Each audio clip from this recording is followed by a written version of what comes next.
We have an amazing verse. Ascharyavat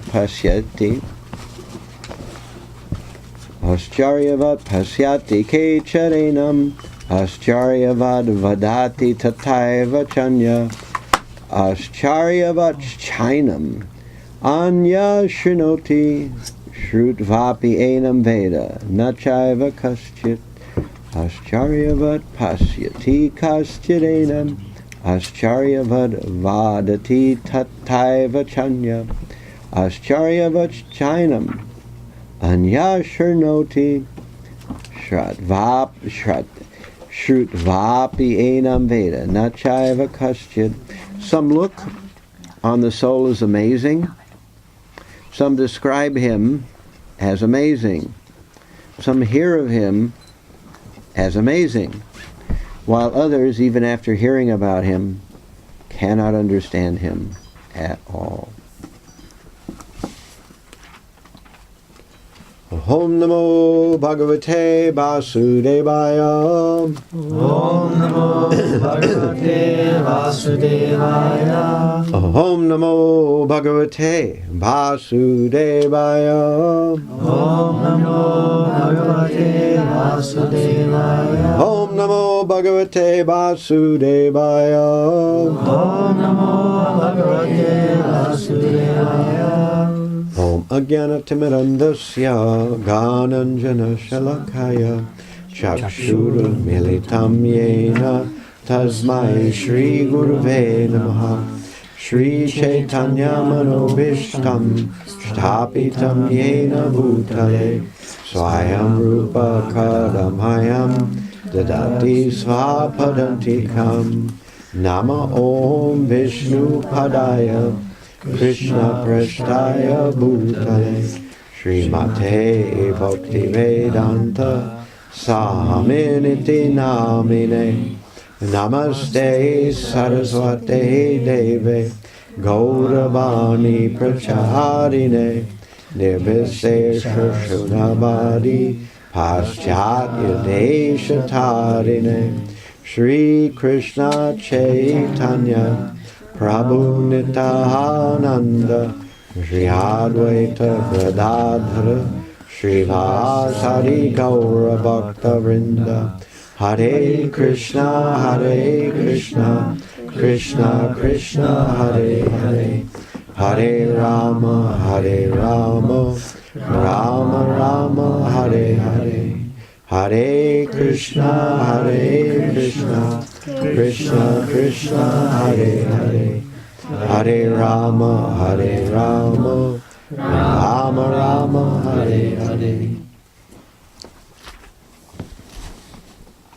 So we truly have an amazing verse here today.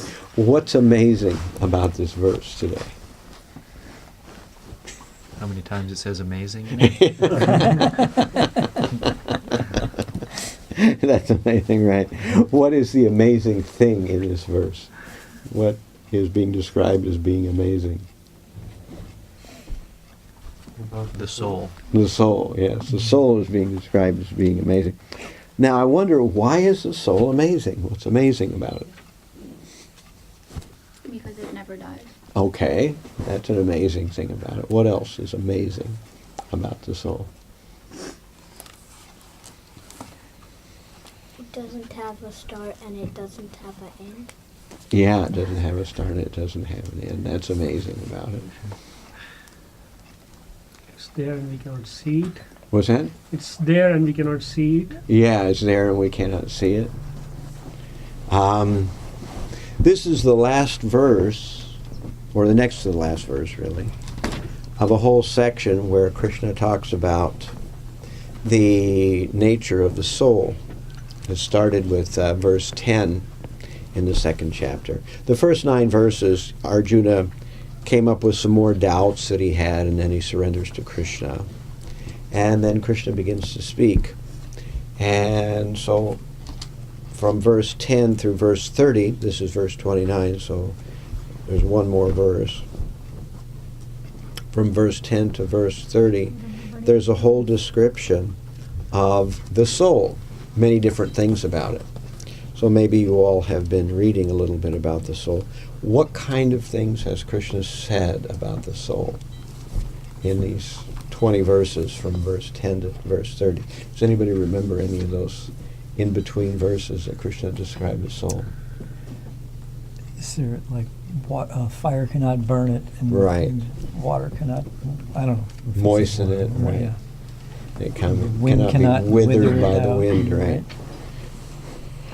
What else did we hear about this? Inconceivable. What's that? Inconceivable. Yeah. And, weapon cannot. Weapons Kill. cannot kill, right. That's being described as the soul. What else did Krishna say about the soul?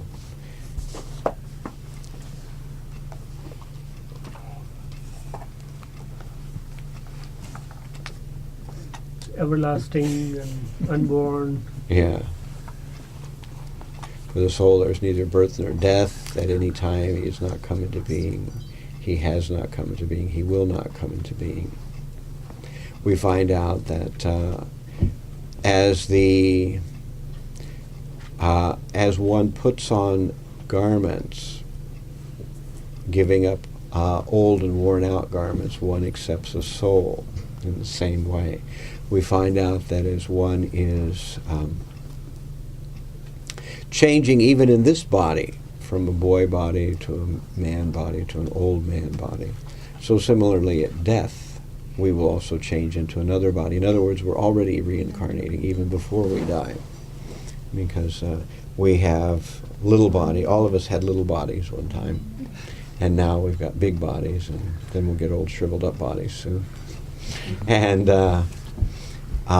so the body changes even while we're alive, and then at the time of death we get a complete refurb, a whole new body altogether. It looks different, maybe even speaks a different language, all kinds of differences. So we're hearing all these things about the body. And this section of Bhagavad Gita is sometimes called the Sankhya Yoga section, because Krishna is telling about Sankhya, or the nature of things, how it works. And what's really interesting is Krishna starts his explanation to Arjuna with this idea that we're not the body. That's the first thing he tells Arjuna. So that's a very important thing, because if we think we're the body, then we find that spiritual life is very difficult to understand. And we see that there are people in the world who do not have a conception of the difference between the body and the soul. And some of these people are even religious or spiritual people. Not that they're, certainly atheists don't believe that there's a difference between the body and the soul. In fact, most atheists believe there is no such thing as a soul. And many spiritual people think that there must be some kind of spirit within the body, but they're not clear what the spirit is or how it works. And so there's a lot of misunderstanding about the nature of the soul and the nature of the body. But Krishna clears that all up. Basically, in 20 verses, he describes a lot of things, that the soul cannot be cut, cannot be dried, he cannot be withered by the wind or burned by fire. Any of these things. The soul is eternal, unborn, undying, primeval. He is not slain when the body is slain. Only the body is destroyed, but the soul is not destroyed. And we find out that as we put on clothes, when we get old, worn-out clothes, we take them off and we get new clothes. So we get an old, worn-out body, we take it off, and we get a new body, and that's called reincarnation. And this idea of reincarnation explains many things in the world around us. And without this idea of reincarnation, even if we believe in God, we find things very mysterious. And that's why many people of many religions who don't accept reincarnation but do accept God have a very fuzzy and strange idea about the nature of the soul. So Krishna is saying that some look on the soul. I think the verb is pasyati. That's the standard Sanskrit word for to see or to experience through the eyes. Pasyati, to see. Vadati, that's the Sanskrit word for to speak. So some people speak about the soul. It's amazing. And then we have, how do they put it here? Vadati. Srutva. Yeah, Shrinoti, right, hears of. So some Shrinoti is to hear about. So some Pasyati, some Vadati, and some Shrinoti. They, some hear of him, some speak of him, and some see him as amazing. And then others can't comprehend it all. They don't, you can explain about the soul, they either don't believe it or they can't grasp it. Either of those two things. I forget, there was some famous English philosopher that said that if I was supposed to describe the Western world, I would describe it as that place where people have no concept of reincarnation.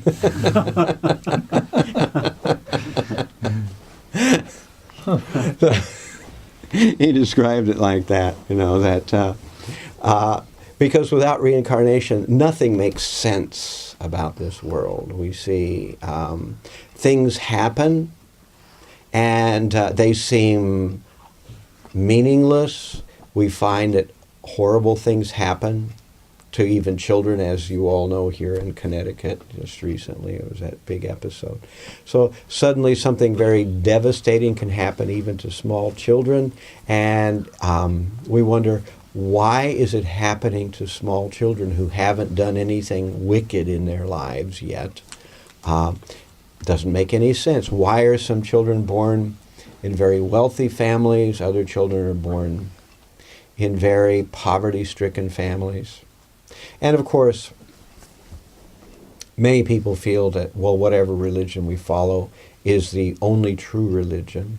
But they never stop to think what would have happened if they'd been born on the other side of the planet in someone else's womb and had been born to parents that were not maybe Christians, but were maybe Hindu, or maybe their parents were Buddhist, or possibly they were Muslim or something like that.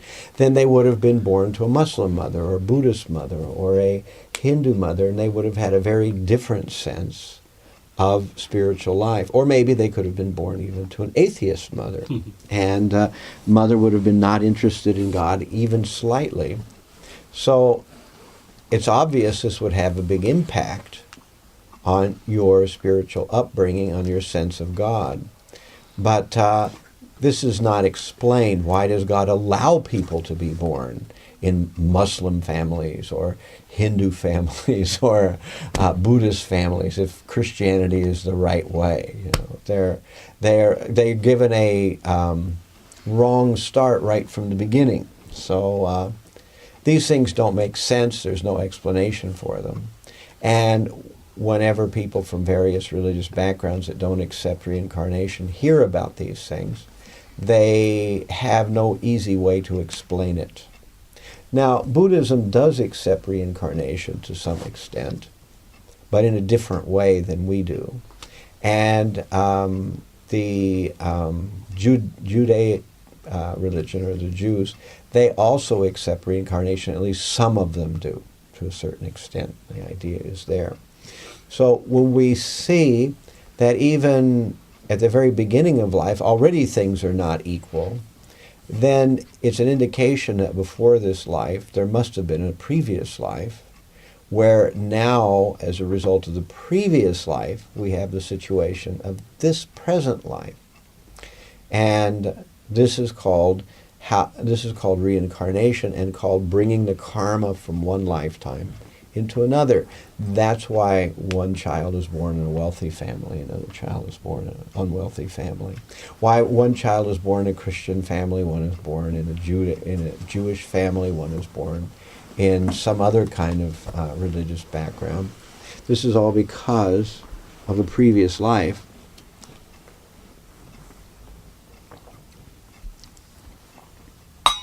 And now it doesn't seem like such a raw deal. Why is it that God plays some kind of roulette with children being born, and some get all these advantages and some get so many disadvantages?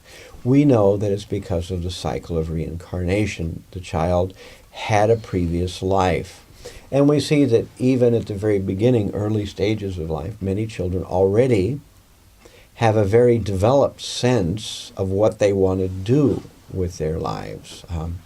Some children just like sports. Some children just like to read. Some children are very open and social.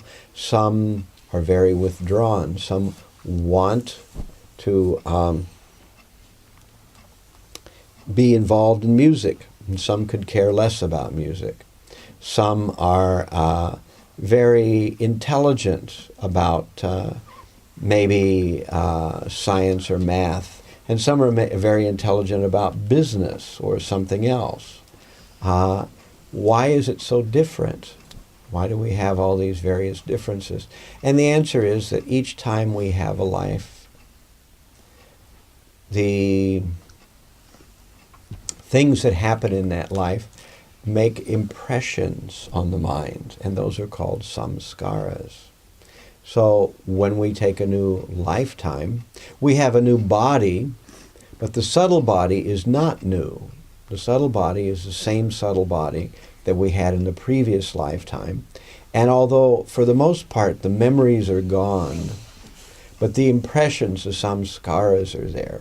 And so when the child starts to get older, the child begins to awaken to those impressions and patterns that are already coming from a past lifetime. And so one child studies all kinds of philosophy. Another child, all they can think about is playing basketball. Another child thinks about joining the military at a very early age, you know. So these impressions are there, and they come out, and then the child begins to take a very different course in life.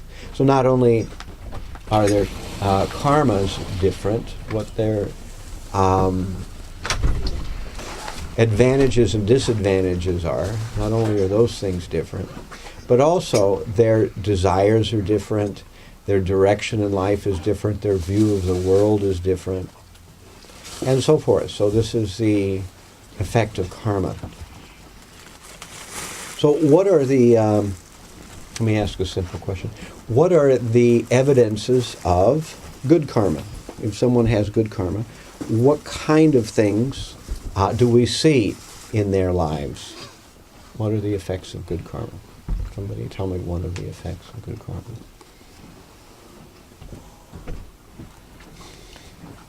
Well, Good things will happen to you in return. Good things, yeah. What kind of good things? That's what I'm trying to get at. Is specifically what kind of good things. Usually, when there in the Vedic literatures, it explains there are certain kinds of examples or earmarks of good karma. What are some of those things that we know then, therefore, that somebody has good A karma? person takes birth in a rich family. Rich or family. Wealth is an example of good karma. What's another example of good karma? Beauty. Beauty, right. So, Shri, or beauty, is considered an example of good karma. Education.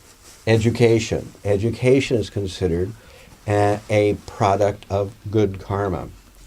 So, what else? Fame or adoration? Fame, being famous. When somebody is very famous, they're born into a famous family, or they become famous very soon in life, that's an example of good karma. So we've got most of them. There's maybe one or two more we haven't mentioned yet. You could be born in a family that's in Krishna consciousness. Well, yeah, that's beyond good karma. That's spiritual. That's a different thing. That's actually beyond good karma.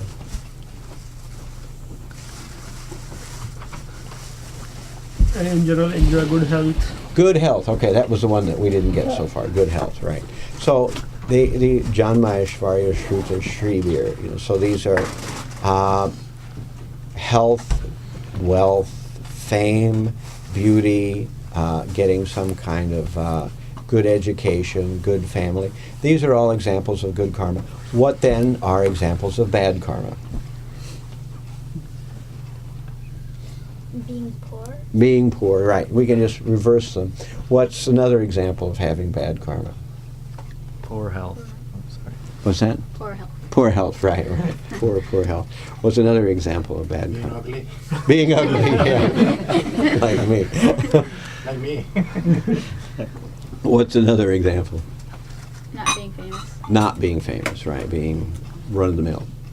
Or even bad thoughts. What's that? Negative thoughts being bad. Yeah, thoughts. that's also actually a part of bad karma that comes from it. But you get the idea. That these are examples of good karma, being famous, wealthy, being attractive, being healthy, and so on and so forth. All these are good education. These are all examples of good karma.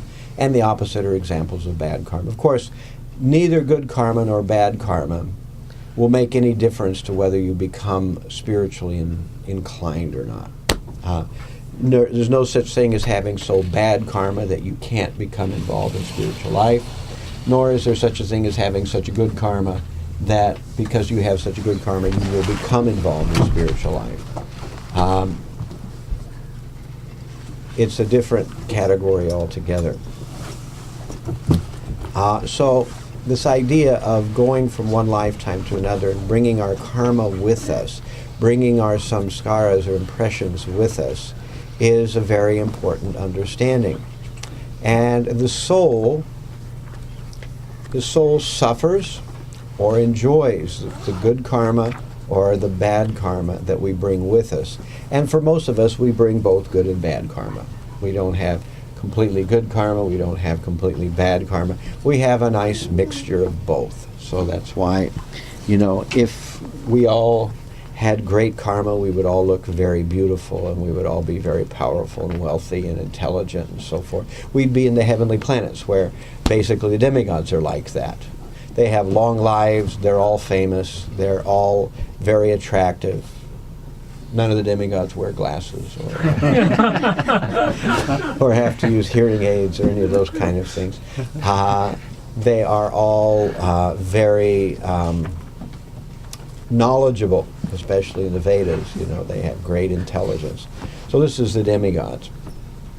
But most of us don't make that grade, so we have some good karma and some bad karma. Now some people may wonder, or it's actually interesting, that since probably, or at least it became more obvious about the turn of the century, the late 1800s, not this, I should say the turn of the last century, the late 1800s, the beginning of the 20th centuries, we find that many philosophers began to think more and more in terms of there being no such thing as a soul, that this world is only what we see, and there is no voodoo outside of that. There's no such thing as a soul. There's no such thing as God. There's no such thing as an afterlife. These are all things that childish people believe in. You were going to ask a question, Ricky? Yeah, would karma even be breath? What's that? The breath. Not exactly. No, that's prana. That's a different kind of thing. But this idea that there is no nothing outside, just the things that we see and hear every day. This is basically what we call materialism. Materialism can mean that there is nothing other than matter, That's one definition of materialism, that matter is everything. There's nothing outside of matter. Another definition of materialism is that matter is the most important thing. In other words, making money and getting things material is the most important thing. That's another type of materialism. And these two types of materialism are related, but they're not exactly the same thing. And so we have people and philosophers who say that there is no such thing as a soul. I think Francis Crick and his associates, when they discovered the DNA, they made some kind of also statement about the fact that this idea that we call consciousness actually is a complete fiction. It doesn't exist. That the consciousness is only the electrical energy going on in the brain, and it's nothing more than that. And technically that's known as epiphenomenalism, that there is nothing more to the human being, nothing more to his thoughts, nothing more to his life than electrical impulses dancing along the neurons in the brain. That's basically all there is. There's nothing beyond that. Of course, most religious people don't accept that, but they don't actually know what the soul is. Some think that the body is the soul. In fact, many Christian denominations think that the body, when it dies, it will go into the earth and maybe it'll rot. But when the second coming comes, then the body will be reassembled, and we will go to heaven in that reassembled body. Of course, that's kind of strange when you think that maybe some people didn't have such a nice looking body, and maybe they'd like to get a different model or something like that, but I don't guess there's any scope for that. You get the one that you got, when you came out of the womb, and that one is the one that you spend eternity in. So that's one idea.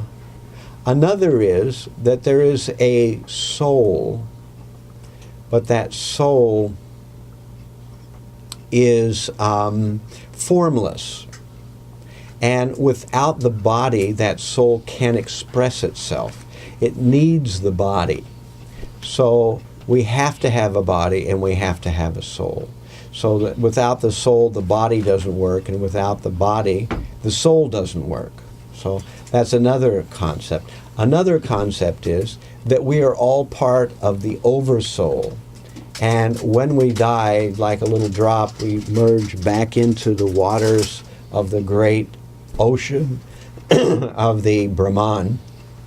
And in that way we cease to exist. So some think like that. And so there's a number of these various concepts. But here in Bhagavad Gita we learn very distinctly what the nature of the soul really is. The soul is a separate thing. It is within the body. There were scientists, or rather I should say philosophers, some years ago, maybe some centuries ago, that thought the idea, well, what if we say that within the brain there's a little man? You can imagine a little man sitting in a control room in the brain, and he's got a television screen in there, and he's got some speakers, and he's listening to what comes in the ears, and he's watching on his television screen what comes in the eyes. And so if we look at this little man sitting inside the body, controlling the body with little levers, then we have to ask the question, well, does that little man have a little man inside him? And then we can ask the question, does that little man have a little man inside him? And so this led to a great philosophical problem that they called the homunculus. There's a name for it. And so they said that therefore there cannot be a soul. This was given as a proof that there couldn't be a soul, because if there was a little man within our consciousness that was watching what we do, that little man, then we could ask the question, well, maybe there's a little man inside him, and if there's a little man inside him, then it goes back and back. And where does it stop? We don't have any answer for that. Of course, we do have an answer for that. The Vedic literature explains that the soul is not made the same way that the body is. The body is a machine. It's described as a machine. And the consciousness, the soul, is actually a fully integrated being. The soul is not made of earth, water, fire, air, ether, or even mind, intelligence, and false ego. The soul is made of Sat, Chit, Ananda. The soul is made of a different substance than the body is. And the soul is integrated. So there's no difference between the mind of the soul and the body of the soul. There's no difference. It's the same thing. So it's not a separate thing. So the little man within the big man is just one step there. That's all there is. First there is the subtle body inside the gross body. And then there is the soul, which is in the subtle body. These things are described in a nice analogy in the Srimad Bhagavatam. There's a story of King Puranjana in the city of 9 gates. So the body is given a very picturesque, or I should say not picturesque, but pictorial description. It's given as an analogy of a city. And the city has 9 gates. You have a question? Yeah. Yeah. Is it because the soul is made of different material, that's why it can't be like, it can't be destructed by any material? Yeah, it's made of a different material, right. And the body can. The body can't. There's nothing that can destroy Sat, Chit, Ananda. That's, eternality, bliss, and knowledge. That's what the spiritual world is made of. You can't destroy that kind of thing. But you can destroy earth, water, fire, air, ether. Those things are designed, but they will be destroyed at some point. And the body just drives them. I mean, the soul drives them like a person drives a car. So we get in a car, and we don't think we are the car. We think we're the driver of the car. And the car is made of metal and things, and our bodies are made of very different things. It's not made of metal and wires. It's made of flesh and blood. And so we are also even different than the car. We're even different than the body. We're made out of Sat, Chit, Ananda, which is a different thing. And we're driving the body. And at a certain point, the body gets too old, and we have to leave it. But we don't, like an ejection seat, we have something that leaves the body with us. The soul doesn't just leave the body by itself. The soul is also in a capsule, and that capsule is called the subtle body. The subtle body is made of mind, intelligence, and false ego. And in Sanskrit, that's called the linga sharira. Whereas the gross body, this thing is called the sthula sharira. So this thing certainly disintegrates when the subtle body leaves. But the subtle body continues to go on and reincarnate again and again until we dissolve the subtle body. And the subtle body is dissolved by devotional service. That's how it's dissolved. And when we dissolve the subtle body, then when we leave this body, there's no subtle body which is causing a new gross body. Instead, we go back to the spiritual world. So the linga sharira is made of mind, intelligence, and false ego. These 3 things carry us from one body to another. That's the thing that is the vehicle that takes us from one body to another. And the soul does not need the gross body. The soul does not need the subtle body. The soul is perfect in itself, but the soul is misidentifying with the subtle body, and because the soul misidentifies with the subtle body, we get a new gross body. And so in this way we go through the cycle of reincarnation. And someone may ask, well, is there any evidence of any of this kind of thing taking place?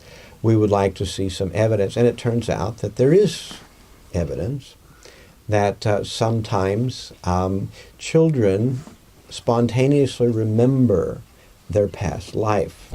They're actually, not many children do this, but some do. Actually, I wanted to show this book. There's 2 of them, actually.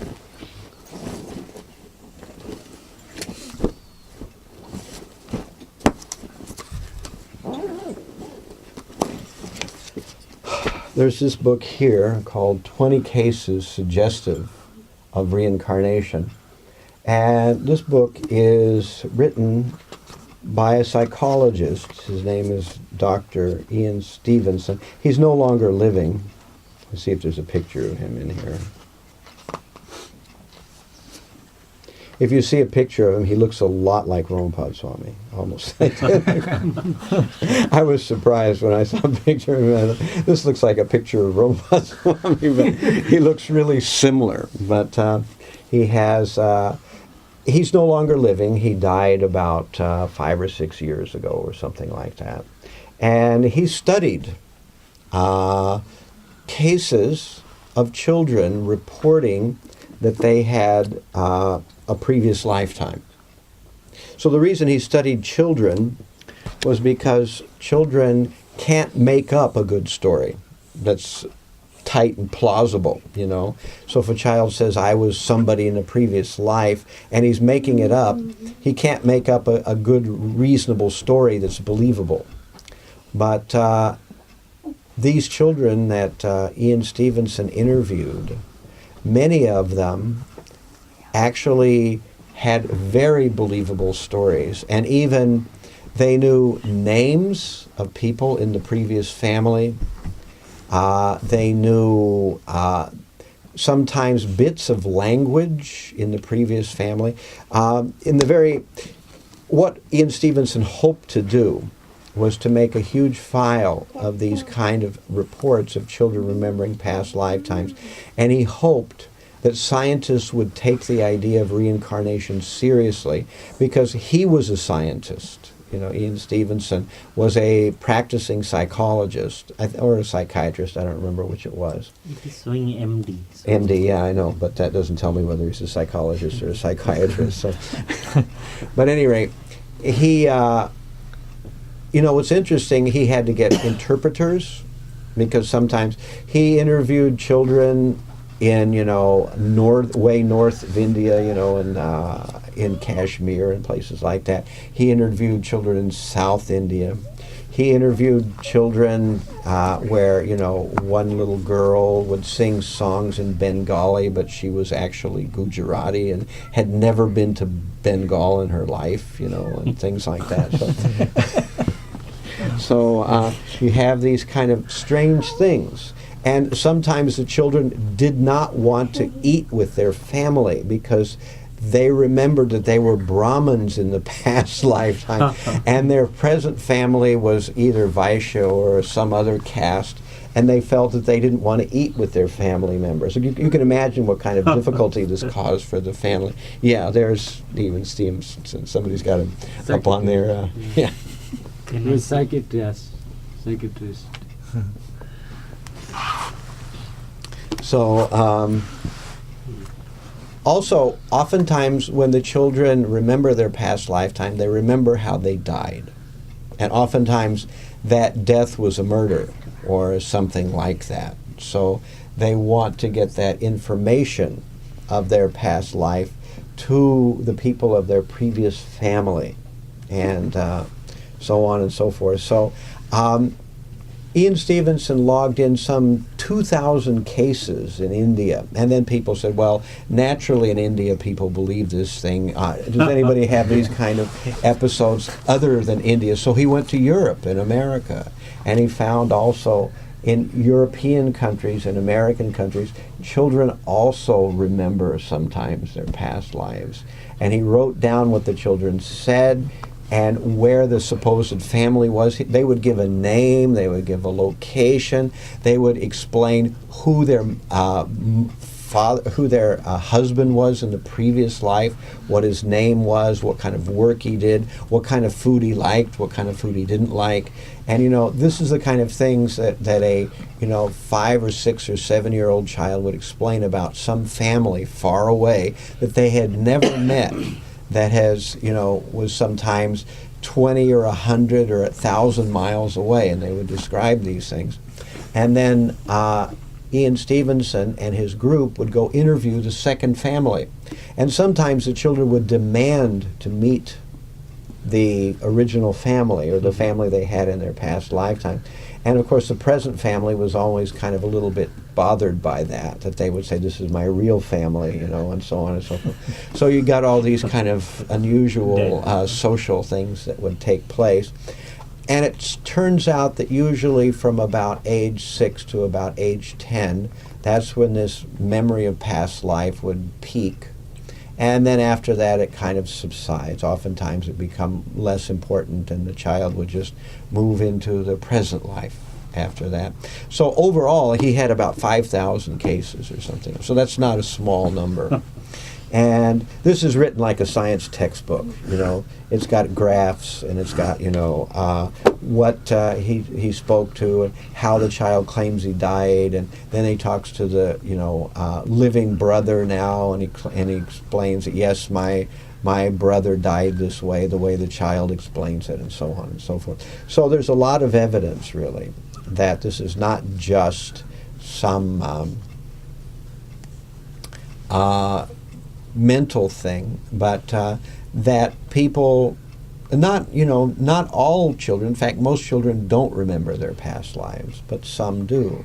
And when they do, it's usually a problem for the present family, and sometimes it can be a problem for the past family, because they can point out who it was that was their murderer in the past lifetime. And there was one story where, where Ian Stevenson did an interview with one man who he was murdered by someone who owed him money in the past lifetime. So he had some business and he lent somebody some money, and then the person that owed him the money couldn't pay or didn't want to pay, so they arranged for him to be murdered.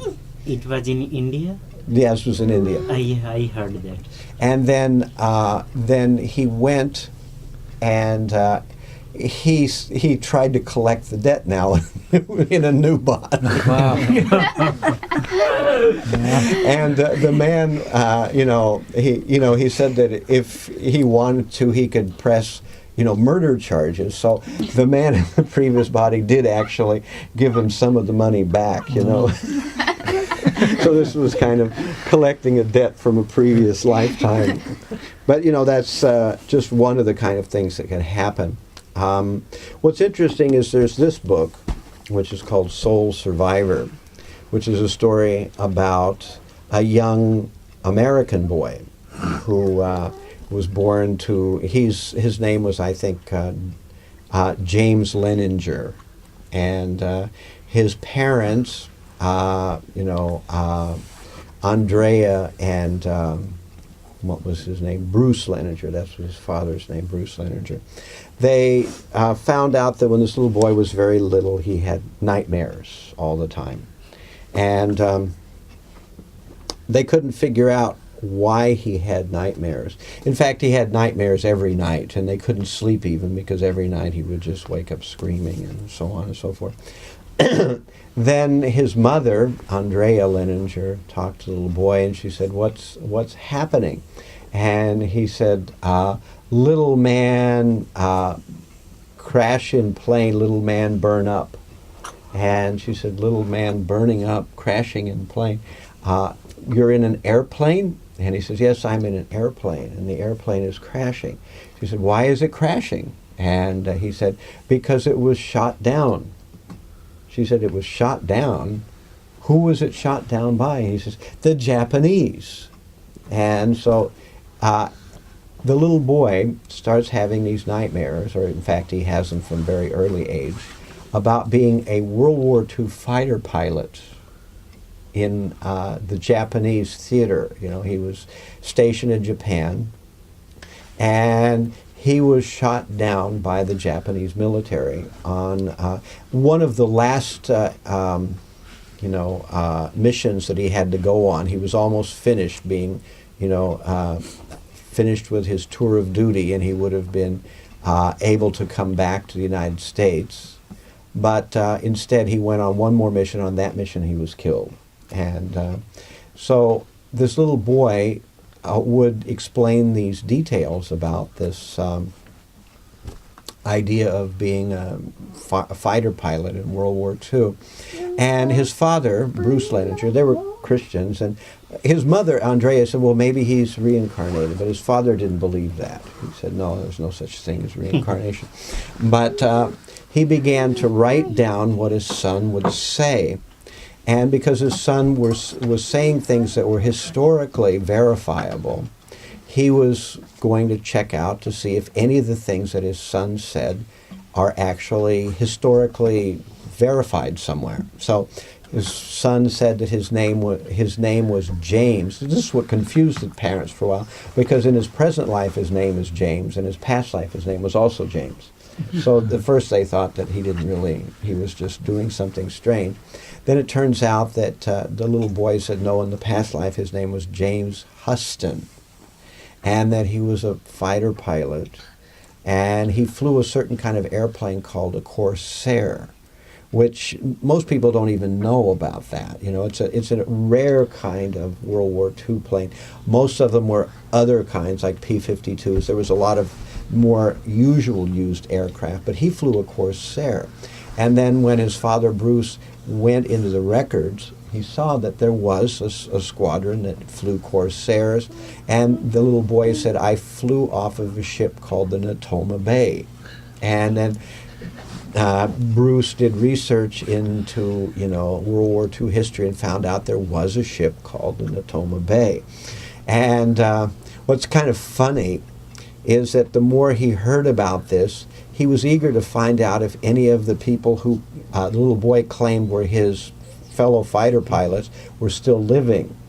So Bruce, he contacted the World War II Veterans Society, and he found out there was a group that was on the Natoma Bay, and they would meet every several years in California. And he contacted them and asked if he could come to one of their meetings. He said that he was writing a book on World War II. He didn't want to tell them why he was actually interested in this story. He told them, I'm writing a book on World War II and the pilots of World War II, and I'd like to interview some of you. So they said, yeah, please come on out. We meet we're meeting in California in this place at this time. And so he went out there, and then he asked them about this James Huston, and some of them knew James, and they told a story about James and this and that and the other thing. And then he met them, I think, 2 or 3 times he went out there. And then finally one day at the breakfast that they were having together, he said, I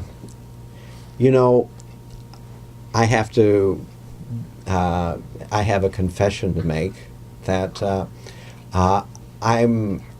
the reason I'm here, I know you'll all think I'm crazy, is that my little boy claims to be a fighter pilot that flew on the Natoma Bay. And so then, they said, well, maybe that's what's happening, So over a period of about 2 or 3 years, the little boy gives so many details about his previous life that his father begins to find very little argument that this boy doesn't actually understand what he was in the past lifetime. And there was a television station that heard about this story, and they wanted to come out and interview the boy and do a television explanation of his life. Actually, the interviewer, the lady that actually heard about it and wanted to do it, was an Indian lady. And so she wanted to come out and do a story with them. They got all the information together for the television story, and then the television network decided not to show it. And the religious? This was about, I think, 7-8 years ago. And then about 2 years later, the same Indian lady went to ABC from the company that she was before that. And she told them about the same story, and they did want to show it. So they went back and got all this stuff. And now 2 years had gone by, so they interviewed the family again. And this time it actually was put on ABC television. And you can see it on the internet, the story of the Leningers and this little boy and his story with World War II. And what's even more interesting is that some Japanese television network people saw the story in America, and they thought, well, let's bring the boy back to the place where he says he died, which was Chichijima in Japan. And then it went on Japanese television, you know, and they discussed the boy's life on Japanese television. And the boy went out on a little boat.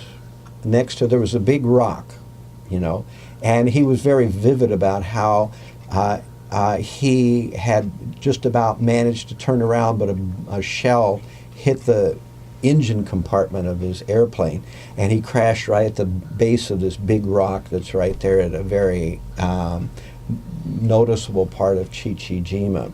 And so the Japanese television company rented a boat, and they went out there, and the people that were part of the veterans, the Second World War veterans, they also described that this is how James Houston died. The two stories linked up. And when little James Leninger went out there, he just started crying uncontrollably. And then after that, kind of the whole thing just kind of ended in his life. That was the end of his connection with his past life. He did speak about it again, but it became less and less a thing. That was kind of the event that brought his whole previous life to a close. There's many more things about it, and this story is really kind of fascinating to read if you're ever interested in checking it I out. have seen that the whole episode on television. Yeah.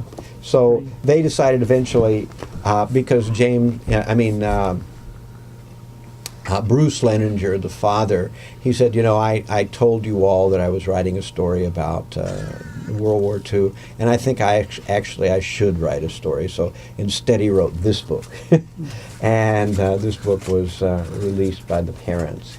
So at any rate, so there, you had a question? I wanted to ask is he still alive? Who? James. Yeah. The boy is still alive. He's now getting, I think, in his teens or something like that. And the family, they lived in many different places. And so, at any rate, what we're seeing here is that there are examples of people who remember past lives, and you can connect with their stories, understand them, and then therefore we have some evidence that this isn't just some kind of idea, that it really does happen. This amazing soul goes from one lifetime to another lifetime, and sometimes has unfinished business from one lifetime in a new lifetime, and certainly always brings karma from one lifetime to another lifetime. And many people who are not at all spiritually oriented will just write this off, especially if people are very materialistic. If a person is very materialistic, then they just think that this must be some kind of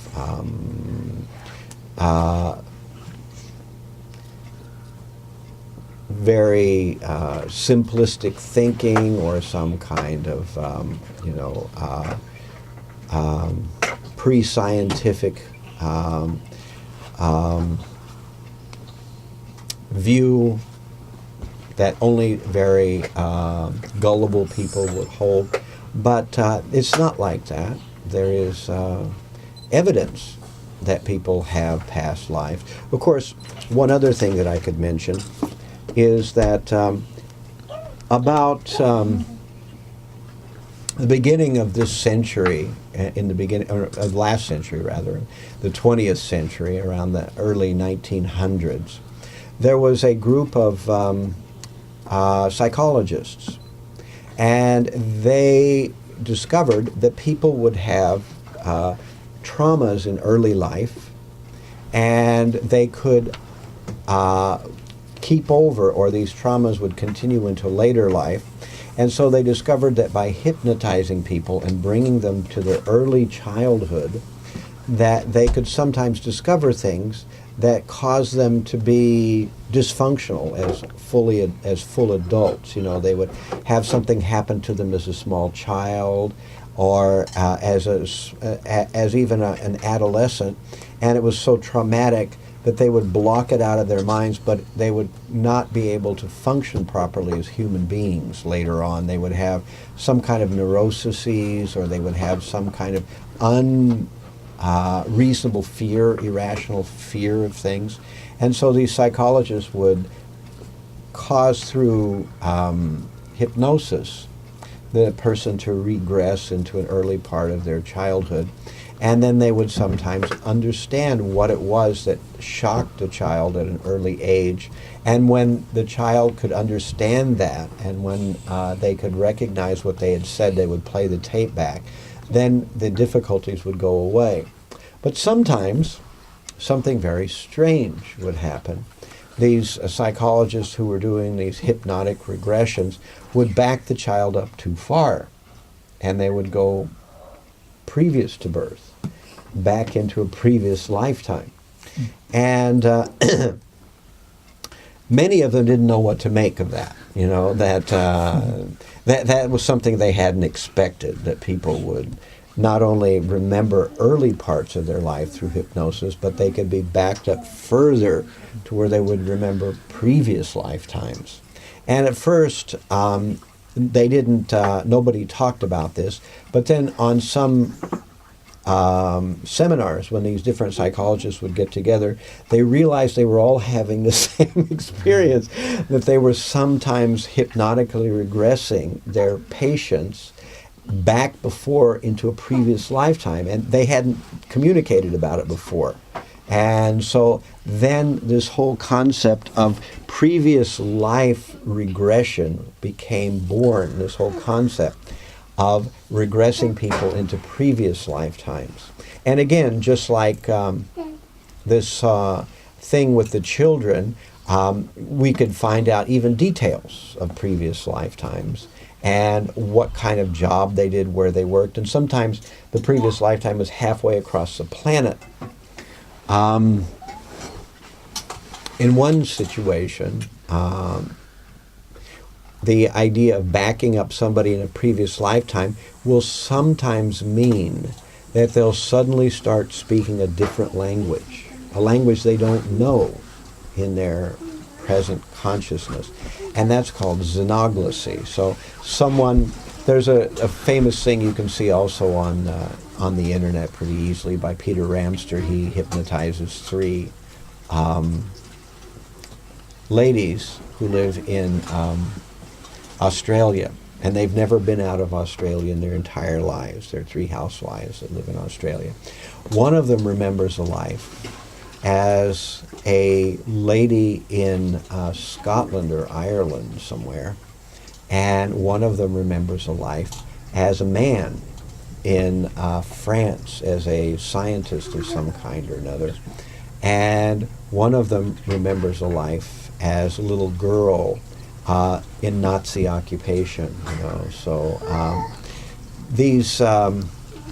The one that's remembering, you know, the life as a man in France, she suddenly begins to speak French. She doesn't speak French, and she's never learned the language in her waking consciousness. But when she gets put into hypnotic regression, suddenly this other language comes out. And what's even more unusual is it's not modern French that she's speaking. She's speaking a ancient or not an ancient, but an old dialect of French, and they have to bring in a special interpreter that not only understands French but understands an older version of French. So these kind of things give us indication that something very strange is going on here, and the most simple way to describe it is that someone is just being connected with their past lifetimes in some way or another. And people can refuse to believe it, and many people do, because they don't want to think that there's such a thing as a God. They don't want to think that there's such a thing as a soul. They don't want to think there's such a thing as another lifetime, or so on and so forth. They would rather believe there's just one lifetime, and that whatever I like to do, I can do it, and it doesn't matter because when I die, that's it, you know. But there's strong evidence that this is not in fact true, that there is such a thing as carryovers from one lifetime to another, either through hypnotic regression or sometimes a spontaneous memory of children. There are other things too that we don't really have time to talk about. But I just wanted to bring this up because Krishna gives many practical explanations of what the soul is. We've talked a little bit about it, that there's the gross body, and inside the gross body, in the heart, there's the subtle body. The subtle body works through the life airs and manipulates the gross body. That's the levers and pulleys that actually make the gross body move. That there's the subtle body. When the subtle body moves from one lifetime to another, or when someone commits suicide, just the subtle body is what we call a ghost, where there's just a subtle body and there's no gross body. There's still a form, there's still mind, intelligence, and false ego, but now there's no gross body. So the subtle body, when it unites with another gross body, becomes another individual in a regular gross body. But before that happens, or sometimes when someone commits suicide or has a very violent death, then the subtle body does not get a new gross body, but remains as only a subtle body for some time. And that's what we call a ghost. And when the life airs are moved or manipulated by the subtle body, it manipulates the gross body. And of course, when we engage in devotional service, little by little, we dissolve the subtle body.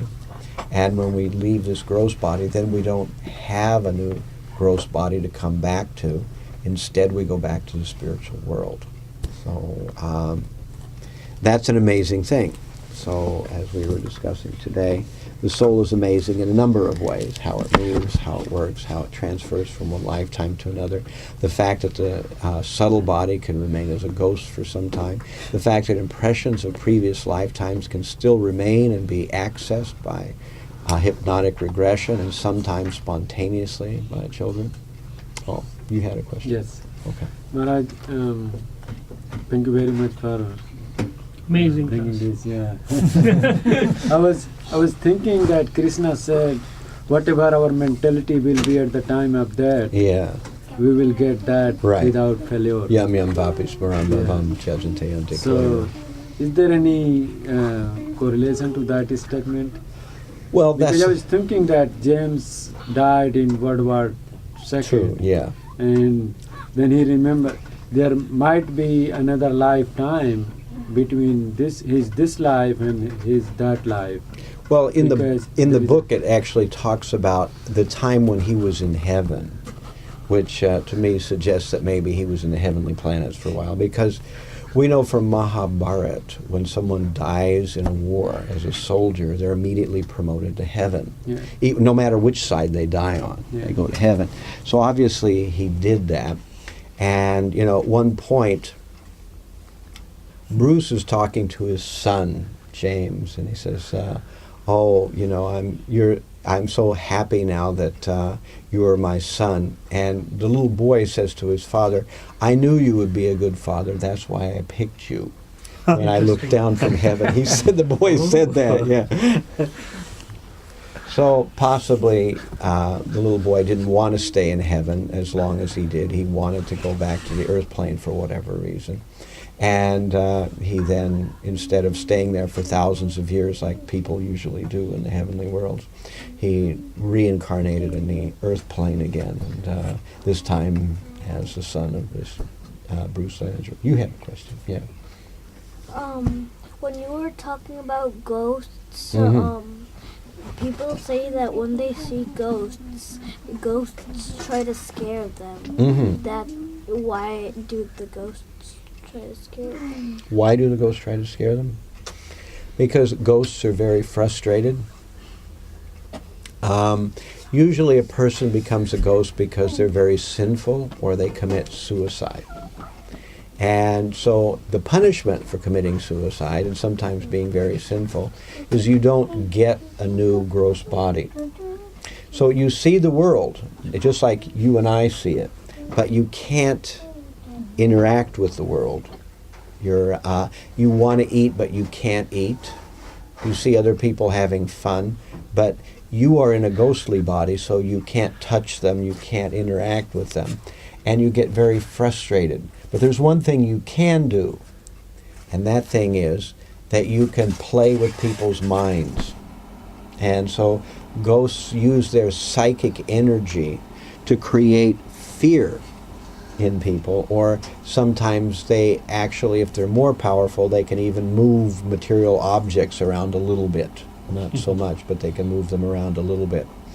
So this is how ghosts try to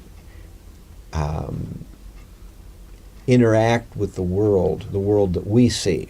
They see it too, but they can't interact with it, so they feel frustrated, and that's how they try to do it. And this is why ghosts in general cause fear and frustration for other people, because they themselves, many ghosts don't know that they're ghosts, and they don't know how they became a ghost, and they don't know what to do to stop being a ghost. So they're ignorant as well, and the only thing they know that they can do is cause fear in people. So if that's all you could do, then maybe that's what you would do, because there's not much else open to you. Yeah, she has a question. Well, if you become a ghost, do you become a ghost forever? Or No, not forever. There's a whole Garuda Purana is all about ghosts. Don't read it at home while you're by yourself. But in the Garuda Purana, Garuda asks Vishnu about death and ghosts and moving on to reincarnation in another lifetime. And so Krishna is describing to Garuda all these details, and he's mentioning that people become ghosts sometimes because they're very sinful, sometimes they become ghosts when they commit suicide, and sometimes when the agents of Yamaraj take someone to be punished in the hellish worlds, the person can escape, just like, people escape from the police. But the catch is, if you escape from the constables of Yamaraj while you're being punished, you're being taken to hell for punishment, then you don't get a new gross body until you report to hell to finish up your duration of time there. Then when you finish with hell, then you can go down the regular channel. Of course, in the Garuda Purana it mentions that if you chant Hare Krishna, it can promote a ghost to a regular form. Even there's a story like that in the Gita Mahatmya, that there was a man, and he was very sinful, and he went to go make some money, and he made some money, but on the way back, robbers found him, and they killed him, and they took his money. And so he became a ghost, and he stayed by a tree. His son found out that something had happened to his father, but nobody knew what had happened to him. He was lost, and so the son went, and somehow or other the son happened to travel right by that same tree where his father was. And the son had this habit of reading Bhagavad Gita every day. And so when the son read some verses from Bhagavad Gita, suddenly the father was released from being a ghost. And he thanked his son for doing that, and that's in the Gita Mahatmya. But you have many stories like that. Dhundakari and Gokarna and Dhundakari. In Bhagavatam Mahatmya. There's also, a story about, in the Garuda Purana, it talks about how people who are kings, specifically, they have the ability to release people from being ghosts. So that's another thing. And there's several stories about a king who gets approached by a ghost saying, please say something for me, do a puja for me, and I'll be released from this ghost body. Yeah. So that's another way that they can be released. But of course, if you have a situation, sometimes these things happen. There are many situations all over the world like this where some location will be heavily inhabited by a ghost. And because of that, it'll make it unpleasant for the people who live there. So if you chant Hare Krishna, or you get a DVD and have it playing the holy name or something over and over again, what will happen is one of two things. The ghost will listen and become purified and be delivered from being a ghost, or the ghost will hate it so much that he'll leave that area, you know.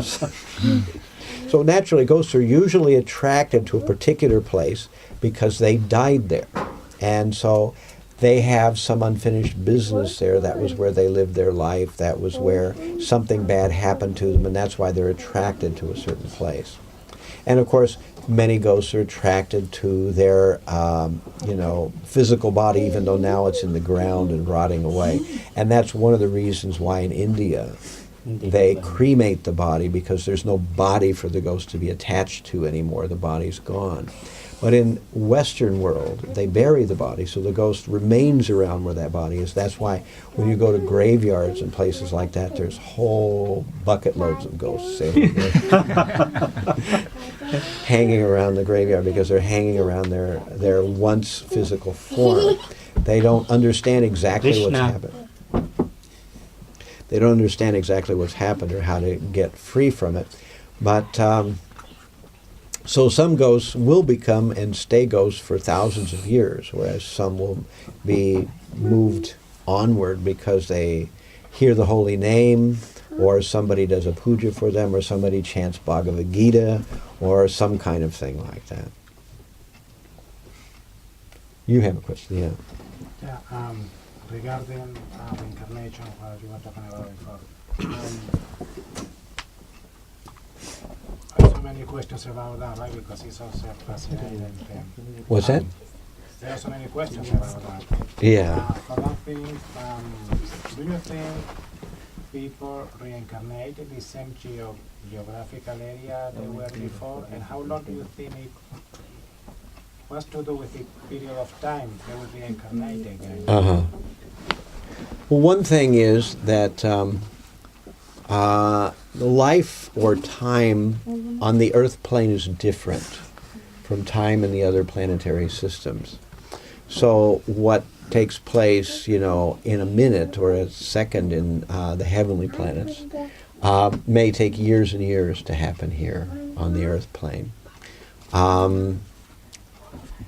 When a person dies, there's a lot of karmic things that can happen. If the person is actually, to some extent, spiritually oriented, then usually they just take another human birth right away. If they're very sinful, they go to the court of Yamaraj and they get judged by Yamaraj.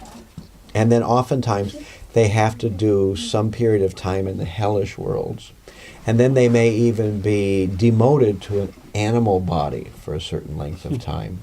And then they have to work their way back up the stepladder of the animal forms back to the human form. So sometimes souls are not so bad that they don't have to go through the animal forms. Sometimes they don't have to go through hell. They can reincarnate right away. Sometimes the soul may die in a peculiar situation, like in a war, and get promoted to heaven. And if they do that, then they're in the heavenly worlds for a while before they come back to the earth plane. So there's a lot of different things that can happen. And it seems to me that there is a sense that certain types of living entities, we have material desires. And that's what our subtle body is all about. What we did in the past and what we really wanted to do. And because those two things are very strong, then if we really liked the place that we were, if we really identified with it and really that was a major part of what we felt was the joy of our lives and what we focused on, then it's quite likely we'll take birth in the same place again. We may, as Prabhupada says, sometimes we may, man had a skyscraper and he made so many millions of dollars with it, and then he dies because he was sinful. He took birth as a rat in that same skyscraper. So now he's still connected with the same thing, but in a different situation. And so this is kind of what happens. And of course, some people don't take birth in the same location again because their material desires were different, and as a result they may need to take birth somewhere else to make that material desire possible. someone wants to be a great musician or something like that. So there is a family somewhere living that's very much interested in music and so on and so forth. So he takes birth there, which may be in another location because that was his main desire. Of course, we have all of our sinful karma, which sometimes interferes with what we want. So we get some advantages toward the material things that we wanted and some disadvantages toward the material things we wanted. But one day we begin to realize that those two things are completely pointless, whether we get advantages toward our material desires or disadvantages to our material desires. What we want to do is learn to serve Krishna and leave the material world altogether. And this way we burn up both good and bad karma. And we dissolve our subtle body and we go back to the spiritual world, which is the real goal of life, not to come up with some material dream, to work hard materially to realize it, and sometimes even to understand scripturally by following some rituals how to get good karma to realize our material dream. These things are all really not important. But that's nevertheless what most people spend their whole lives doing and why they take birth again and again in various kinds of forms. Does that answer your question? Okay, he has a question. I have a comment. Yeah. So if you chant Hare Krishna Maha Mantra in front or near a graveyard, many ghosts will be Delivered. Yeah. Yeah. Some will run away and some will be delivered. She had a question. If we eat prasadam and chant, Uh-huh. at least we're guaranteed a human body in our next life, right? Yeah, if we chant Hare Krishna, we'll at least get a human body. That's one of the things that Prabhupada said. If you commit to being a devotee and you're chanting, then at least you'll get a human body. But of course, once again, whatever we think about at the time of leaving this body, that state will attain. And because whenever there's no loss or diminution in this process of Krishna consciousness, however much we advance in Krishna consciousness, we will never have to go over the same territory again. We will pick up where we left off. So if, as Prabhupada said, if we were 15% Krishna conscious when we died, then we begin the next life at 16%. We make further progress. And that's why at the end of 6th chapter, Arjuna asks the question, well, what happens if I engage in the process of devotional service, but I don't complete it? Don't I lose both materially and spiritually? And Krishna says no, that if you are engaged in devotional service, you will never be overcome by evil. If you have been engaged for a long time in devotional service, you get born into a family of devotees, those who are already advanced in spiritual consciousness, and so the child then has a head start. If you were not so advanced in spiritual life and you died after a short commitment to spiritual life, then you get born in a rich family where the likelihood is that you won't have to struggle so hard to make a living, and there's more of a chance that you'll continue with your devotional life. So that's the basic idea of those things. Yeah. Is there a translation to Satchitananda? Is there a translation to it? Or is Satchitananda? Yeah. Sat means eternity. Ananda is bliss, and Chit is knowledge. So the spiritual world is made of 3 elements, Sat, Chit, and Ananda. In other words, everything in the spiritual world is eternal, knowledgeable, and blissful. But the material world is designed to reverse that. The material energy is Asat, At-Chit, and Nirananda. So everything in the material world is temporary, miserable, and full of various kinds of ignorance. In other words, things are not what they seem to be. And that's the world we live in, the material world. With some other questions I saw. Yeah. So I have a question about this. You're talking about hellish planets and different punishment the sinful person would undergo. Uh-huh. The question is that at the time of death, the gross body is dissolved, and we travel through our subtle bodies. Yeah, So the punishment which are described in Srimad Bhagavatam and the Puranas. yeah. So the person goes there as a subtle body and experiences. There's things. actually, I think it's described, I read it or heard it somewhere, that it's basically the subtle body, but there's something special about the subtle body that gets done in the hellish worlds to be able to experience suffering in a extreme way and be able to do it repetitively. Because if we had to experience the kind of suffering in the hellish worlds, in our gross body, it would just die. The gross body wouldn't be able to handle it. But the subtle body, a special version of the subtle body, can handle the repeated sufferings that are drastic that happen in the hellish worlds. And then, of course, going through those sufferings, then one is purified of so much bad karma, and then you get a chance that when you come back to the earth plane again, you don't have so much to work off. You're in a much better situation. You have a question? Well, when you get like flashbacks of your previous life, is it because the subtle body does it store does it keep the information from what happened to you? Yeah, to some extent it does. Mostly it's erased.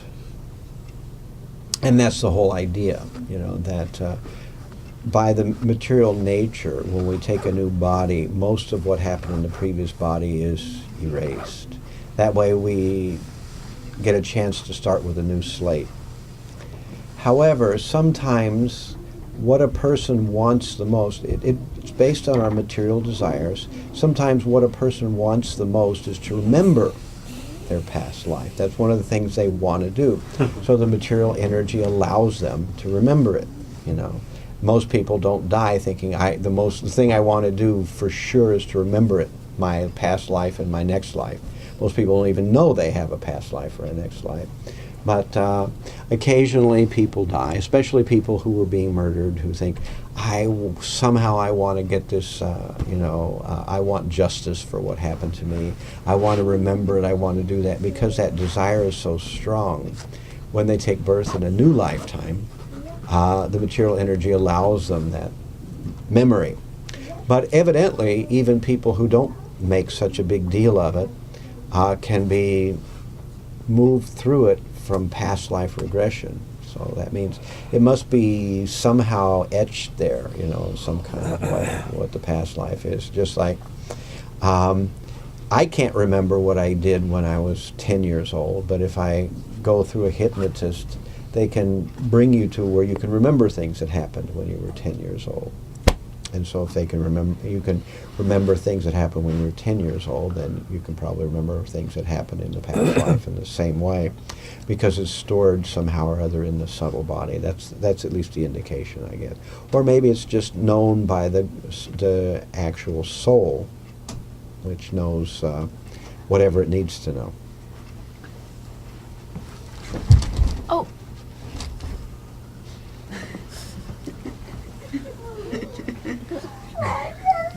You have a question, okay. Maharaj, is someone who's in a ghost body, are they more similar to humans or animals in terms of being subjected to the laws of karma? Like if they're, doing evil things or like... No, I get the sense that those in ghost bodies do have some, unlike animals, they do have some concept of what they're doing, and they can be disturbing or not. I thought I turned it off, but I guess I didn't.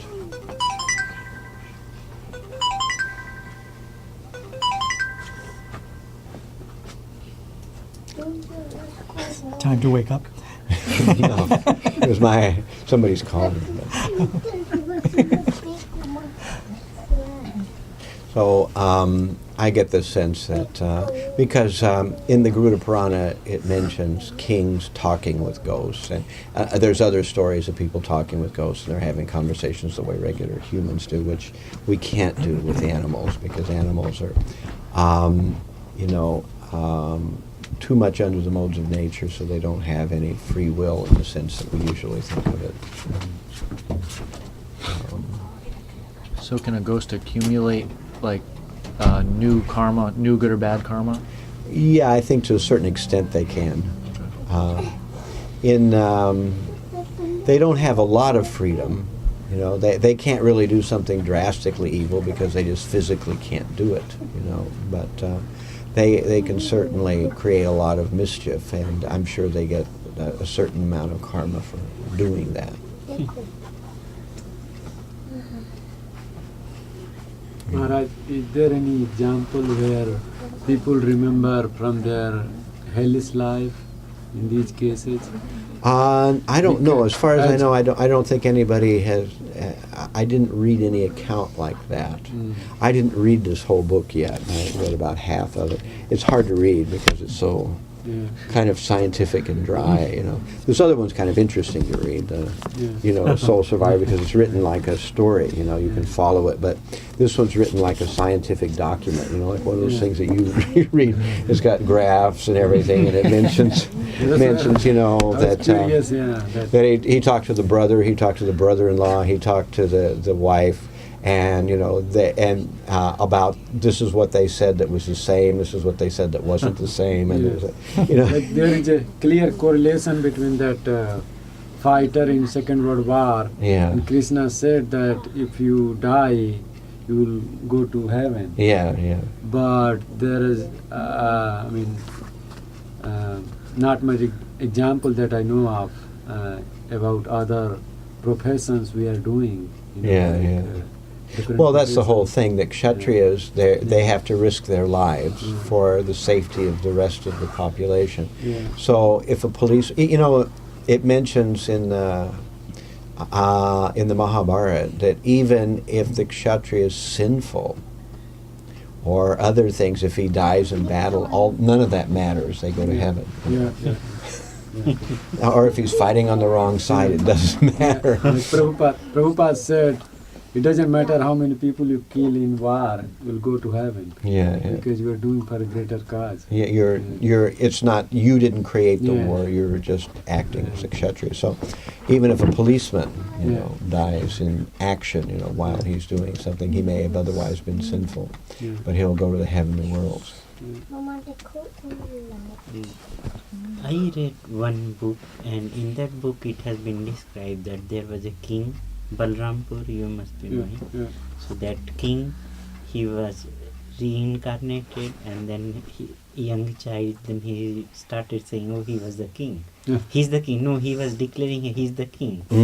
And then family decided, okay, let us go to there and see. And he was forcing the family member that, no, go to that place. Why I am here?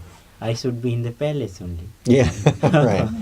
So when he went to the palace, people were not treating him just like a king. They were treating like a young boy. So he was very upset. And then queen, she brought some milk or something for him. And then he told, no, this is not my glass. I used to drink milk in a golden glass. And this is not my glass. Why you brought it in this glass? So she was surprised. Oh, he remembered each and everything.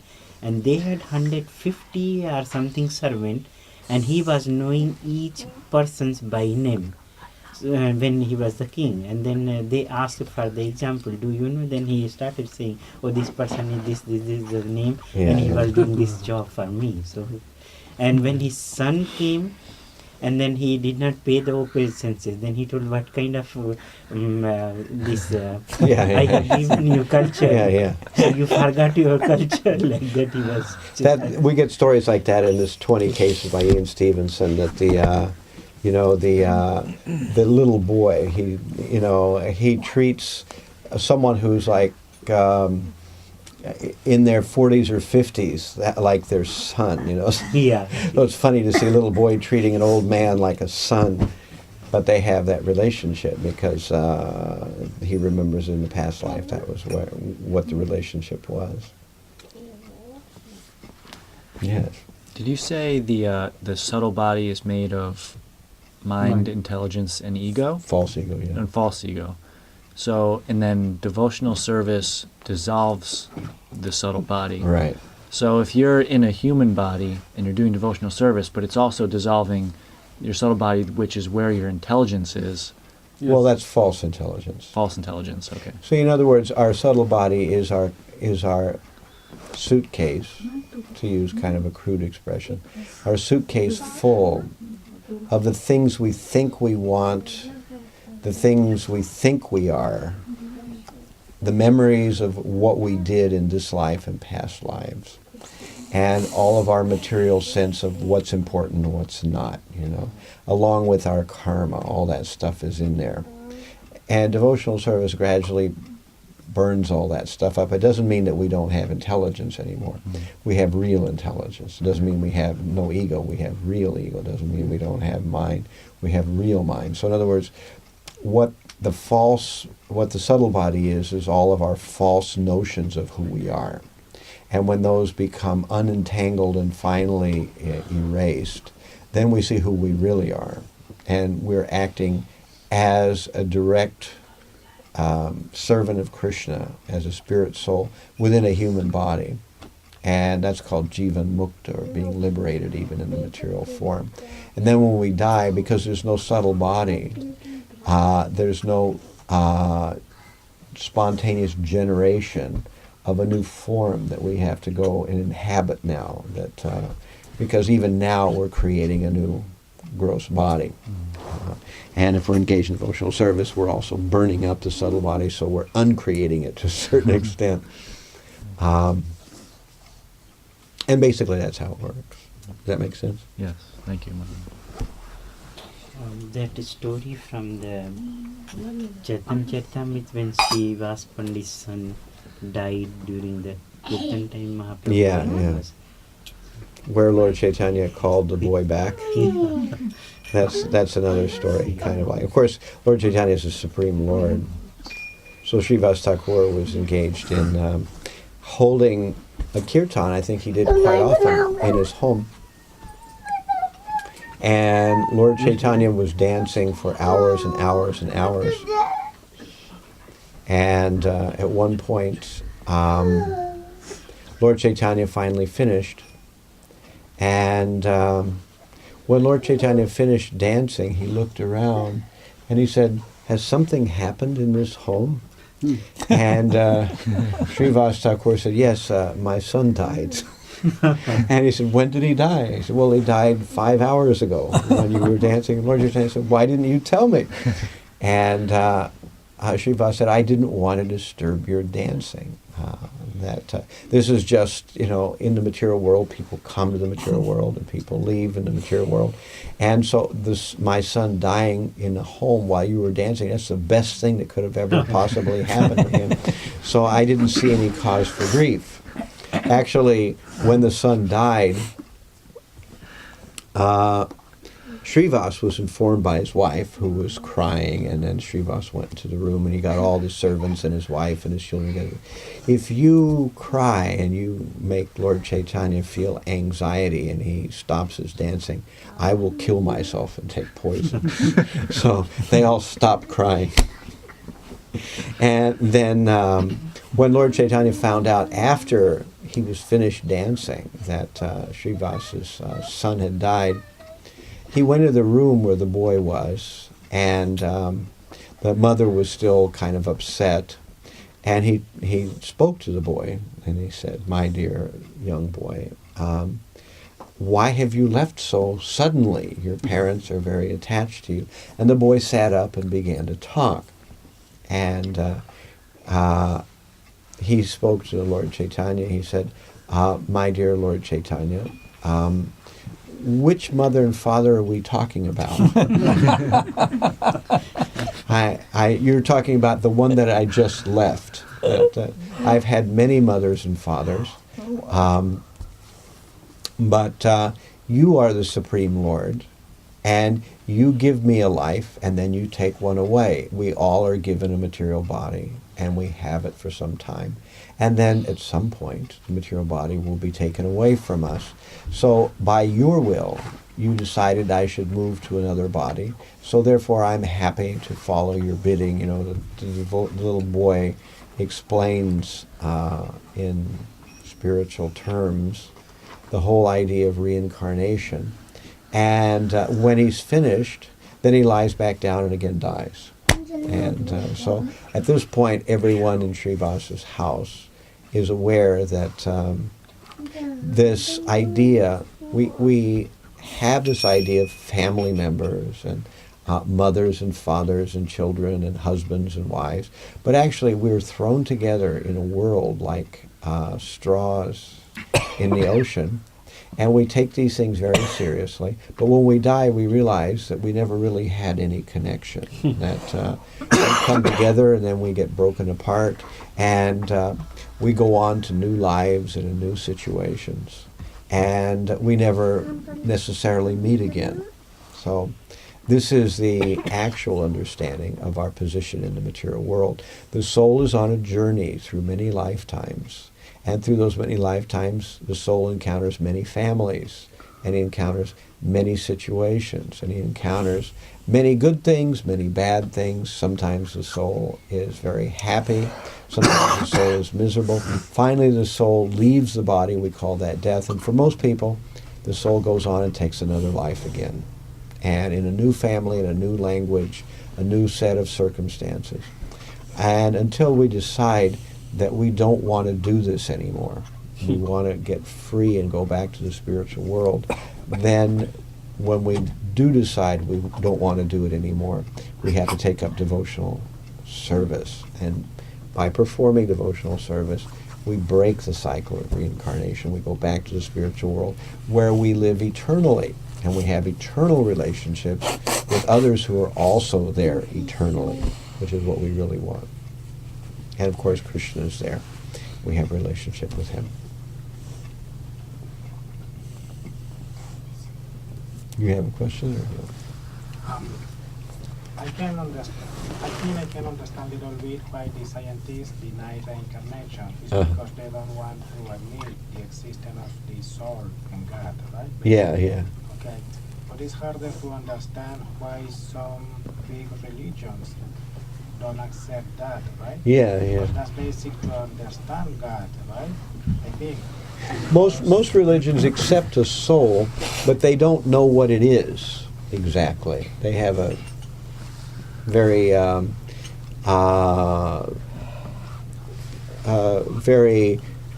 crude understanding of it. That's why many religions think that animals don't have souls, because they think only humans have souls.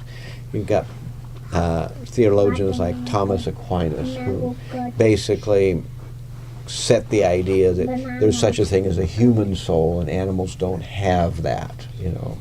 And that's why if you say that animals don't have souls, humans do, then your concept of the soul becomes strange.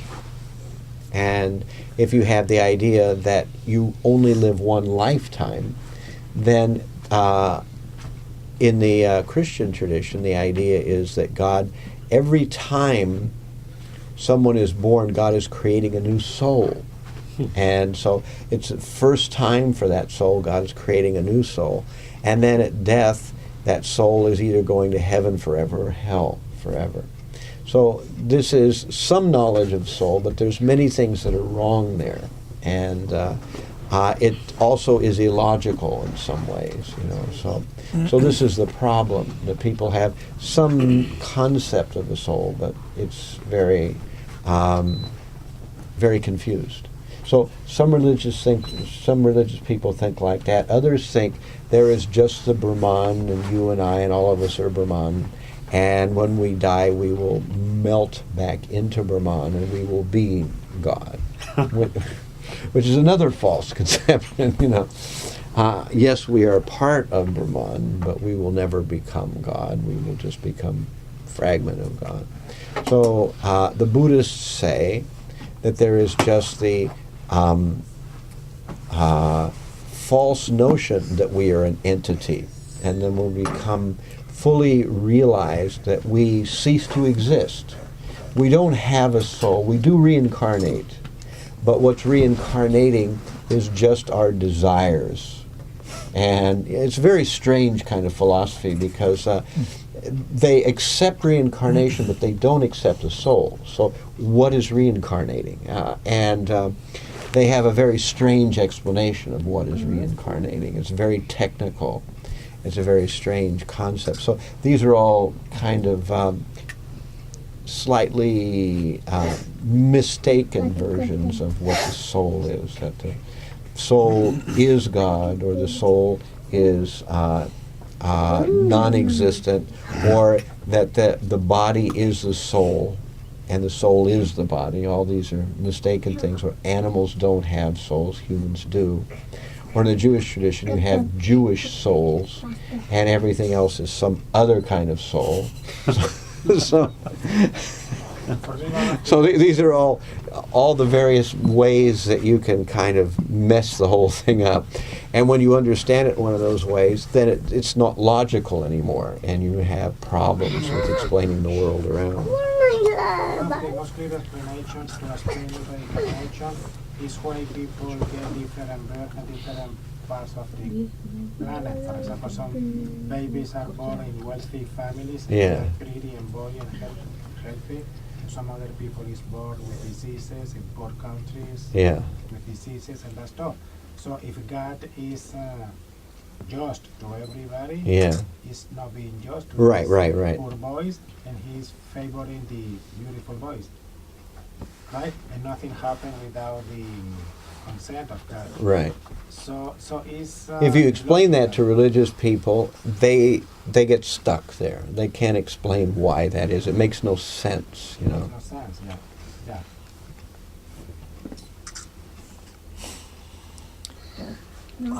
One time when during book distribution in New York Union Square, I met one lady, so I was going to describe her. She just, no, I don't want anything, and we have everything. And then I asked her, what kind of concept you have? Then she told that, I forgot the name of the religion, but she told that we are going to have our own family in heaven, our ancestor will be there, neighbor is not going to bother us, we will have our own freedom, everything will be there. That's Mormonism, I think. Yeah, it sounds like a Mormon concept. Kind of.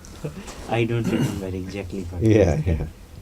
Mormonism is very focused on the idea that everybody will be united with their family. But then the question is, if I am a son in one family and I'm a father in another family, how does that work? Do I have an eternal small body so that I can always be the son, or do I have an eternal large body so I can always be the father? There's some difficulties with that. In Christianity, there was a big thing for a long time that when a person dies, what happens? You know, some Christian groups say that when the person dies, they just go to sleep until the second coming. And then when Christ comes the second time, then he awakens all those sleeping dead people for however many thousands of years they've been sleeping. And then some go to heaven, some go to hell. Others say that when they die, they go to heaven or hell right away, you know, that, but then we have to think, well, if the body's in the dirt, how do they go to heaven? You know, so do they get another body? You know, there's all these questions because there's no scientific knowledge about how it's supposed to really work. I have a question. Yeah. During the after the Archie, when we were offering obeisances, and you mentioned Ayodhya, and I was, that raised a couple of questions in my mind, and well, I try to ask the most pertinent one first. Okay. Well, I was reading in a book written by Mahanidhi Swami. Mahanidhi Swami. Mahanidhi. Yeah. Okay. And it may not be something that he said, but it was like in the book. It was just included as something someone said about, I found in this book. And it was like, the question was like, when you're chanting Hare Krishna Maha Mantra, you say Ram, Ram, should you be thinking of Balaram or should you be thinking of Ramachandra? And the answer was, if you're thinking of Ramachandra, well, then you may end up in Ayodhya. And I was thinking, well, that can't be bad, you know. No. But anyway, what are your thoughts about that? And the other question is, how come I've never heard anyone else say, mention Ayodhya in the Premadwani prayers? Yeah. Well, there's a kind of general form to the Premadwani prayers, but a lot of people add or subtract various things to a certain extent. Usually what we're doing in the Premadwani prayers is just offering glories to various aspects of Krishna and Krishna's expansions and their locations where those expansions had their pastimes. So certainly Ramachandra is one of them. As you say, really, we are focusing on Krishna and not on Ramachandra. Technically, I was just reading recently that the other sampradayas, the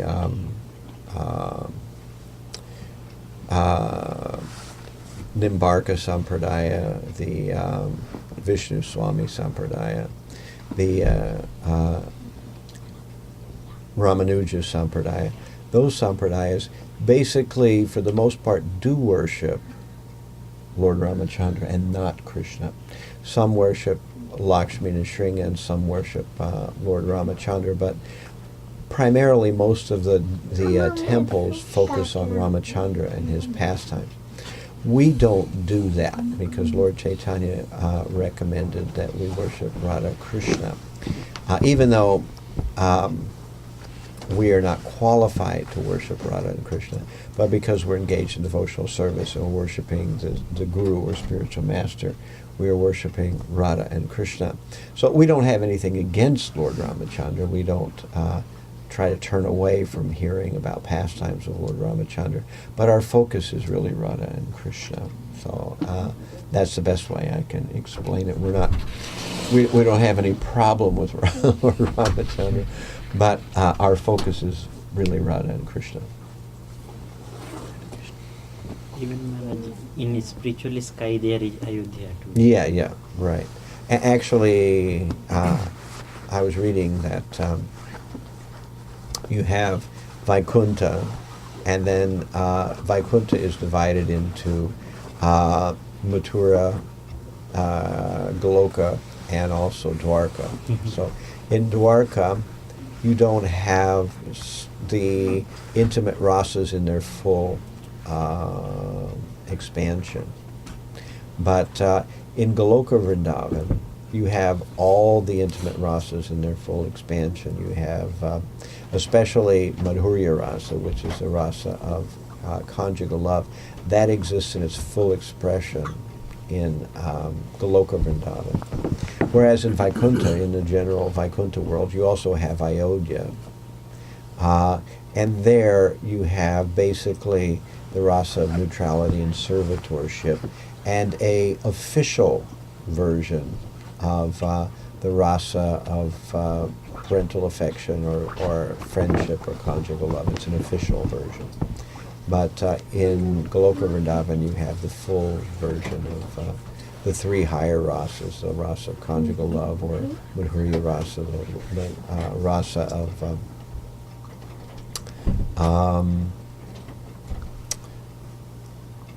friendship, or Sakya rasa, and the rasa of parental affection, or Vatsalya rasa. Because we don't have so much about the there is certainly to some extent information about Lord Ramachandra as a child, and there is an expansion of his relationship with his mother, specifically Kaushalya, and so on and so forth. We do have something there, but it's not nearly as expanded as Yashoda and Krishna is, where we had all kinds of details about that. And so we see it's a fully expanded rasa. And also I think that Gaur-mandal is also there in the Yeah. spiritual sky. In Gaur-mandal, we have the full rasas. What was I? I was just reading that, I think, a day or two ago, that there's an expression in Krishna Lila, and then that same person is expressed also in Gora Lila. So we have some Lila with Krishna and also with Gora. And so a person may be expressed as a gopi in Krishna Lila, and they may be expressed as one of Lord Chaitanya's male associates in Gora Lila.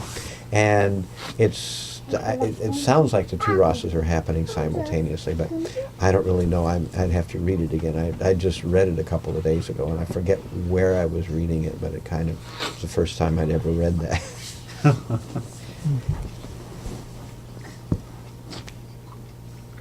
Yes. Like there was discussion that lady talked about her religion, that she will go to her family after death. Lord Krishna said, Janti Deva Brata Devan Pitrin Janti Pitti Brata. Those who worship the demigods will take birth among the demigods. Those who worship the ancestors go to the ancestors. So what does that mean? That means they go to Pitra Loka. So, which is meaning, depending on our karma, we are getting different bodies. So if your ancestors are all materially motivated, then they might wind up in Pitra Loka, and then you will similarly wind up in Pitra Loka, which is a material location. But if you are actually trying to develop love for Krishna, you'll wind up in the spiritual world, and hopefully your ancestors will, or your relatives will similarly be inclined and eventually wind up in the spiritual world as well, and not Pitra Loka. Yeah. So, is the demigod world a spiritual world as well? No. The demigod world is the material world. It's a high form of the material world, but it's still the material world. So even Brahmaloka and Janaloka, Mahaloka, Tapaloka, all these places, they are very wonderful places. Siddhaloka, where people with various purification go, but they're not the spiritual world.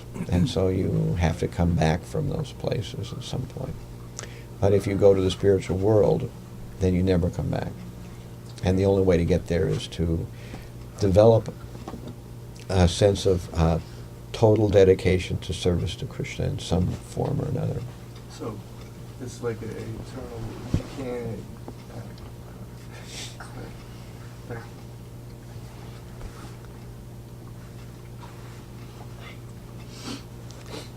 Janu, you have a question? Thank you so much. All right. Thank you all very much for Thank you very kind much. attention. All glories to Srimad Bhagavad Gita. All His glories to Holiness Vaishnava. Chandrasekara Swami Maharaja ki Jai.